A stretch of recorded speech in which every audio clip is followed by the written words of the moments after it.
नमस्कार प्यारे बच्चों, स्वागत है आपके अपने चैनल अभिजीत स्टडी 7 में। मैं हूं अभिजीत। आज का वीडियो बहुत ही महत्वपूर्ण होने वाला है उन बच्चों के लिए जो जिनका एग्ज़ाम एनुअल एग्ज़ाम 17 नवंबर को है या अन्य दिन भी है। तो आपके लिए भी ये वीडियो बहुत ही महत्वपूर्ण होने वाला है, क्योंकि आज के इस वीडियो में हम लोग मैथ के पूरे 90 प्रश्नों को देखने वाले हैं। आपके एग्ज़ाम में यही सब प्रश्न पूछे जाएंगे, तो आप ये वीडियो को पूरा अंत तक ज़रूर देखिएगा।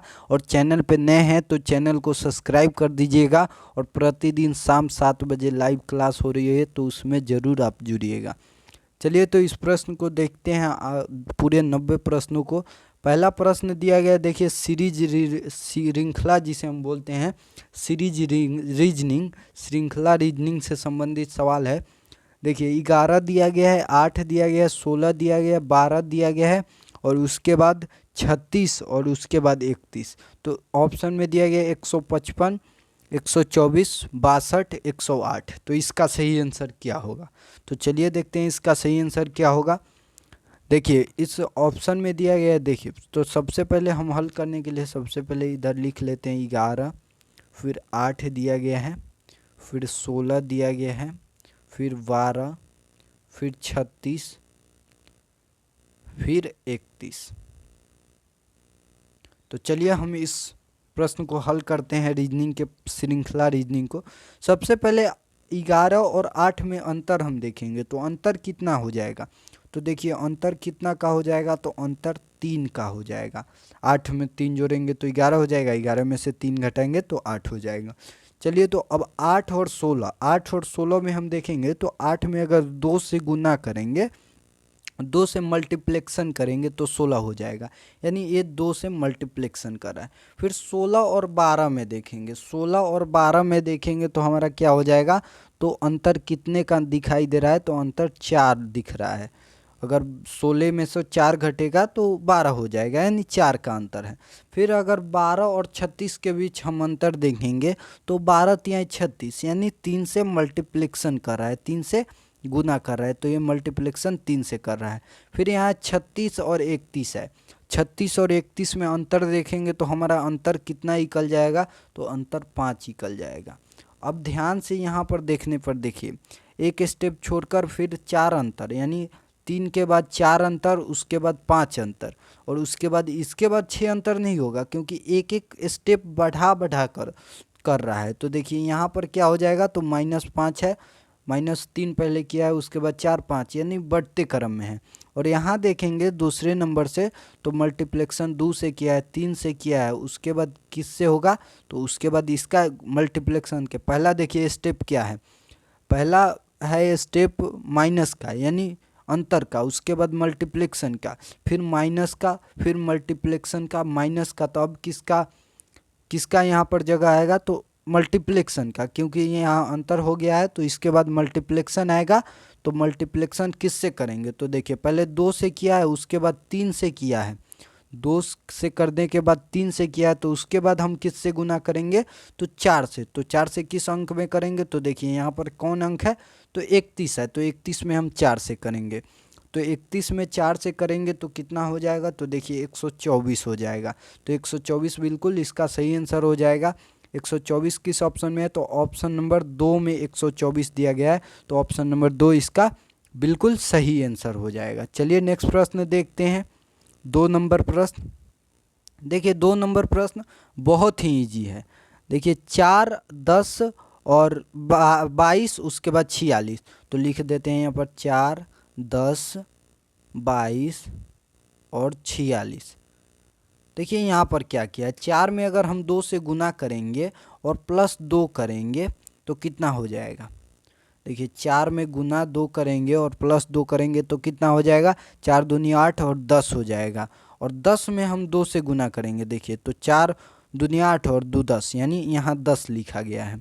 और उसके बाद 10 में हम गुना करेंगे 2 से और +2 करेंगे तो कितना हो जाएगा, तो 22 हो जाएगा। तो देखिए नेक्स्ट स्टेप में 22 दिया गया है, यानी ये जो श्रृंखला रीजनिंग है, ये इस टाइप पर चल रहा है। इसका फॉर्मेट यही है कि गुना 2 से करना है और 2 जोड़ना है। तो इसमें भी हम देख लेते हैं। 22 में 2 गुना करेंगे 2 से और 2 जोड़ेंगे तो कितना हो जाएगा, 46 हो जाएगा। यानी ये फॉर्मेट यही चल रहा है कि 2 से गुना करना है और 2 प्लस करना है। तो इसके बाद कौन अंक है, तो देखिए 46 है। तो 46 में हम 2 से गुना कर देंगे। तो 46 में 2 से गुना करेंगे तो क्या हो जाएगा, 6 दूनी 12 के 2 हासिल 1 और 4 दूनी 8 और 1 9, 92 हो जाएगा। और 92 के बाद क्या करना है, 2 से गुना करने के बाद 2 प्लस करना है। तो हमने गुना कर दिया, अब क्या करेंगे, 2 प्लस करेंगे। 92 में 2 प्लस करेंगे तो कितना हो जाएगा, 94 हो जाएगा। तो 94 किस ऑप्शन में दिया गया, तो देखिए ऑप्शन नंबर 4 देखेंगे तो उसमें 94 दिया गया है। तो इस 94 4 नंबर ऑप्शन में दिया गया है। तो 4 नंबर ऑप्शन इसका बिल्कुल सही आंसर हो जाएगा। चलिए नेक्स्ट प्रश्न देखते हैं। देखिए इसमें घटाया है, यानी सब में डिफरेंस अंतर होगा। तो चलिए इसको देखते हैं। पहले 28 है, उसके बाद 23 है, उसके बाद 19 है, उसके बाद 16 है, उसके बाद 14 है, उसके बाद 13 है। देखिए अगर 28 में हम 28 और 23 को देखें तो इसमें कितना अंतर दिख रहा है, तो इसमें 5 का अंतर दिख रहा है, 5 का अंतर। फिर अगर हम देखेंगे 23 और 19 के बीच अंतर तो कितना अंतर है, तो 4 अंतर है। फिर अगर देखें 19 और 16 के बीच अंतर तो कितना अंतर है, तो 3 अंतर है। और उसके बाद देखें 16 और 14 के बीच अंतर, तो 16 और 14 के बीच अंतर कितना है, तो अंतर 2 का है। और फिर 14 और 13 के बीच अंतर देखें तो कितना का अंतर हो जाएगा, तो 1 का अंतर हो जाएगा। देखिए घटा रहा है, पहले 4 का अंतर था, फिर पहले 5 का अंतर था, फिर 4 का अंतर हो गया, 3 का अंतर हो गया, 2 का अंतर हो गया, देखिए 2 का अंतर फिर हो गया, फिर 1 का अंतर हो गया। तो अब कितना का अंतर हो जाएगा, तो 0 का अंतर हो जाएगा। यानी 0 में से हम 13 में से हम 0 माइनस करेंगे तो कितना हो जाएगा, तो 13 हो जाएगा। तो 13 किस ऑप्शन में दिया गया है, तो देखिए ऑप्शन नंबर 4 देखेंगे तो उसमें 13 दिया गया है। तो इसका 4 नंबर ऑप्शन जो होगा बिल्कुल सही आंसर हो जाएगा। चलिए नेक्स्ट प्रश्न देखते हैं, 4 नंबर प्रश्न। देखिए 4 नंबर प्रश्न दिया गया है, यदि x का अर्थ प्लस y का अर्थ माइनस z का अर्थ डिवीजन यानी भाग और p का अर्थ गुना माना जाए तो 10p2 x, देखिए यहाँ पर क्या दिया गया, x दिया गया है। और उसके बाद 5y 5z 5 का मान ज्ञात कीजिए। तो चलिए हम इसको हल करते हैं। सबसे पहले देखिए यहाँ पर हम जितना भी अंक दिया गया ना उसको उतार लेंगे। तो अंक देखिए क्या क्या दिया गया है, तो 10 दिया गया है। और उसके बाद p दिया गया, तो p को जगह पे हम खाली स्थान अभी छोड़ देंगे।